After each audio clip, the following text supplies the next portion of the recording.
நீதி மட்டுமே நிலையானது. அந்த ஓலா யூபர்ல இருந்து உதாரணத்துக்கு மயிலாப்பூர்ல இருந்து பாரிஸ் போகணும்னு சொன்னா எனக்கு பார்க்க எவ்வளவு நானும் ஒரு சில நேரம் புக் பண்ணி போயிருக்கேன். 120 ரூபா 140 ரூபா, அது ஒரு சில நேரம் 150 ரூபா இதுக்குள்ளதான் வரும். அப்போ இந்த மாதிரி போகும்போது சில இது வந்து இன்னும் சில இது கம்மியாகவும் காட்டும். ஒரு நேரத்துல கம்மியா காட்டும். என்ன ரேபிடோல இன்னும் கம்மியா காட்டுது ஆட்டோவை. இல்ல ரேபிடோல நார்மலா காட்டுவான், ஊபர்லயும் இல்லப்பா ஆட்டோ கம்மியா காட்டுதுப்பா. பைக்கு இது இருக்கு, ஆட்டோவுடைய இது வந்து கம்மியா காட்டுது. இதுல வேற எப்படி தெரியுமா பண்றாங்க, ஓலாவை போட்டு பாக்குறாங்க. ஓ இது வந்து 170 ரூபா காட்டுதா, ரேபிடோ இது 160 ரூபா காட்டுதா, யூபர் இது 180 ரூபா காட்டுதா, இதை புக் பண்ண அப்படின்னு அதை புக் பண்ணிடுறாங்க.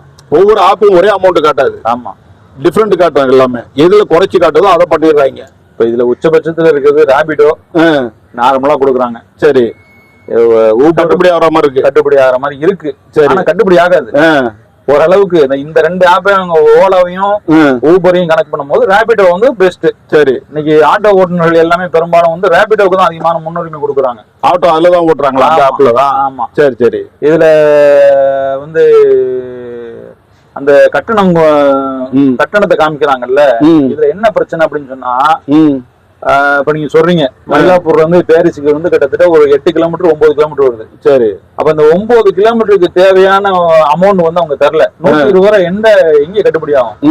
நீங்க ஆட்டோல ஏறி அங்க இறக்கி விடுப்பா அப்படின்னு சொன்னாலே 60 ரூபா. 60 ரூபா கம்மியெல்லாம் இன்னைக்கு ஆட்டோ கிடையாது.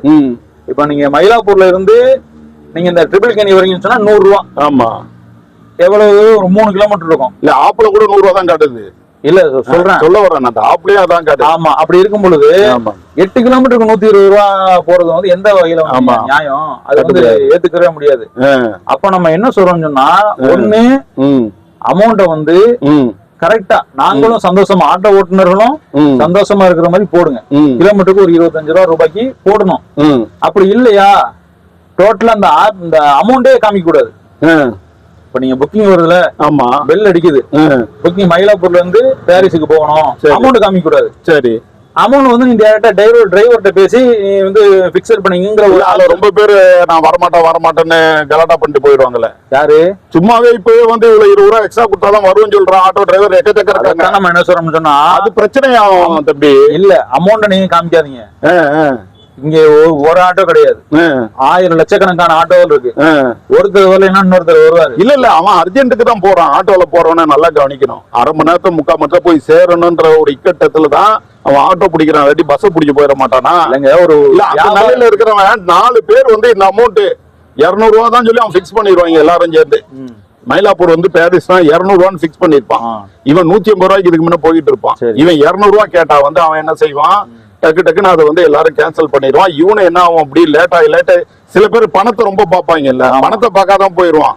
கசுடா பணத்தை பாக்குறவங்க ஆட்டோல போக கூடாது, பஸ்ல தான் போகணும். இல்ல பஸ்ல இல்லப்பா, அவனுக்கு எப்படின்னா நேரமும் மிச்சமாகணும், பணம் சீக்கிரமாவும் போய் சேரணும், பணமும் கம்மியா இருக்கணும். ஒண்ணும் பண்ண முடியாது. அதுக்கு இப்ப உள்ள சூழல் இருக்குல்ல, 3 ஆப்லயும் பாக்குறான், எது கம்மியா இருக்கோ அதுல டச் பண்ணிட்டு போயிட்டே இருக்கான்ல.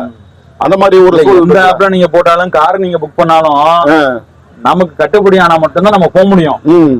கட்டுப்படி ஆனா எப்படி வந்து நீங்க போவீங்க? போக மாட்டீங்களே. இடையில ஒரு டிப்பு, இந்த ஆப் எல்லாம் இல்லாத காலகட்டத்துல டிரைவர் என்ன பிக்ஸ் பண்றாரோ அந்த ரேட்டுக்கு தான் நீங்க போறீங்க. இல்ல அப்போ ரொம்ப அடாவடியா இருந்துச்சுப்பா. இல்ல சொல்றேன் அந்த நேரம் ரொம்ப வேற வழி இல்லாம சரிப்பா 10 ரூபா கம்மியா வாங்கிக்கப்பான்னு சொல்லிட்டு போயிருவீங்க. ஆனா இந்த காலகட்டத்துல வந்து அந்த மாதிரி நிறைய சண்டை தான் நடக்குது, சண்டை சித்திரவதை நடக்குது. நம்ம நிலையில இருந்து பார்க்கும் பொழுது நீங்க வந்து ரேட்டை போடாதீங்க, பேசிக்கிறோம், பேசஞ்சரும் டிரைவரும் பேசிக்கிறோம். சரி வியாபாரம்னா அதானே. ஒரு காய்கறி கறிக்க போறீங்க, எப்ப 5 ரூபா கம்மியா அதுல மட்டும் நீங்க பேரம் பேசுறீங்க. அப்ப இதுவும் ஒரு வியாபாரம் தானே. அப்ப அதுல 200 ரூபா கேக்குறாரா, சரிங்க ஒரு 20 ரூபா மட்டும் கம்மியா வாங்க, 150 ரூபா வந்துருவாங்களே. அப்ப அந்த மாதிரி ஒரு உடன்பாட்டுக்கு வந்து நிறைய பேர் வந்து ஆட்டோ ஓட்டுநர் தயாரா தான் இருப்பாங்க. இல்ல அதே நீங்க ஆட்டோ ஓட்டுநர் சார்புல இருந்து பார்க்கும் போது அது சரியா இருக்கும். பேசஞ்சர் பயணிகள் சார்புல பார்க்கும்போது இந்த கட்டணம் வர்றதுதான் சரியா இருக்கும். ஏன்னா இவ்வளவு கட்டணம் போது அவங்க கட்டுப்படியானா போவாங்க, இல்லாட்டி வேற ஏதாவது பாத்துக்குருவாங்க. புரியுதா? ஏன் ஆகுன்னு சொன்னா இதுல வந்து பிரச்சனைகள் வரும் அப்படின்றதான் முக்கியம். ஏன் அந்த கட்டணம் கூட போய் வந்து ஏன் சில சமயம் கூடவும் கட்டணம் காட்டுத, எல்லா நேரமும் கட்டணம் கம்மியா காட்டுறது இல்ல, கூட கட்டணம் காட்டுறதுங்கிறது அதை நான் சொல்ல மறந்துட்டேன். பீக் ஹவர்ஸ்னு ஒண்ணு இருக்கு தம்பி. என்ன டைமிங் தெரியுமா? சண்டே சாட்டர்டே ஃப்ரைடே இருக்குல்ல, ஃப்ரைடே சாட்டர்டே சண்டே, இதுல ஈவினிங்ல வந்து ரொம்ப அநியாயத்துக்கு காட்டுது. இதே நான் வந்து 220 ரூபாய்க்கு இங்க இருந்து நான் மடுவாங்கரை போறேன், ஆதம்பாக்கம் போறேன்னு சொன்னா அது 350 ரூபா காட்டும். புரியுதா? அதே மாதிரி அங்கிருந்து வர்றதுக்கும் எக்கச்சக்கமா காட்டும். இல்ல நான் என்ன சொல்றேன்னா, அந்த பீக் ஹவர்ஸ்ல காட்டுதுல அதுதான் நியாயமான ரேட்டு. நீங்க அந்த மாதிரியான சமயத்துல எந்த ஆட்டோ டிரைவருமே எக்ஸ்ட்ரா கேட்க மாட்டான். நீங்க நல்லா கவனிச்சு பாருங்க. இல்ல பீக் ஹவர்ஸ் நைட்டு 11 மணிக்கு மேல வரக்கூடிய சவாரிகள்ல வந்து ஆட்டோ ஓட்டுநர்கள் எக்ஸ்ட்ரா கேட்க மாட்டான். அதுதான் அவனுக்கு கொடுக்கக்கூடிய நியாயமான விலை. இல்லப்பா, பீக் ஹவர்ஸ்ல வந்து எக்ஸ்ட்ரா கேட்ட ஆட்டோ டிரைவர்கள் அனுபவங்கள்லாம் உண்டு. ஒரு டிப்பு நாங்க இல்ல ஆட்டோ டிரைவருங்க எப்படி தெரியுமா, அந்த சிச்சுவேஷனை பார்த்து வச்சுக்குவாங்க. இவன் வந்து மாட்டிக்கிட்டான், இவனுக்கு ஆட்டோவே கிடைக்கல, அப்ப இவனுக்கு வச்சு செஞ்சிருன்னு சொல்லி பெசன் நகர் பீச்சுக்கு நாங்க 10 மணிக்கு ஆட்டோ போடுறோம். அப்படியே ஒவ்வொரு ஆட்டோவா இதாவது கிடைக்கல, ஒருத்தன் கேன்சல் பண்றான், ஒருத்தன் உள்ள வர முடியாதுங்கிறான், ஒருத்தன் போன் பண்ணி இவ்வளவு வேணும்னு கேக்குறான். என்னடா அமௌண்ட் வேற இங்க ஏறிக்கிட்டே இருக்கு. நைட் ஆக ஆக 10 மணிக்கு மேல ஆயிட்டா பயங்கரமா ஏறும். அவ்வளவு அமௌண்ட் ஏறி கூட அதுலயும் ஒரு ஆள் வந்து என்ன செய்யறாரு, பாய் 50 ரூபா கூட கொடு பாய்னு கேக்குறாரு. எல்லாம் ஃபேமிலியா இருக்கிறோம், 10ல 2 பேர் அப்படி இல்ல தம்பி, எல்லாம் ஃபேமிலியா இருக்கிறோம். பிள்ளைங்க எல்லாம் தூக்கத்திலையும் பசிலையும் அதுக்கு வந்து அப்படியே அழுதுகிட்டு கிடக்குதுங்க.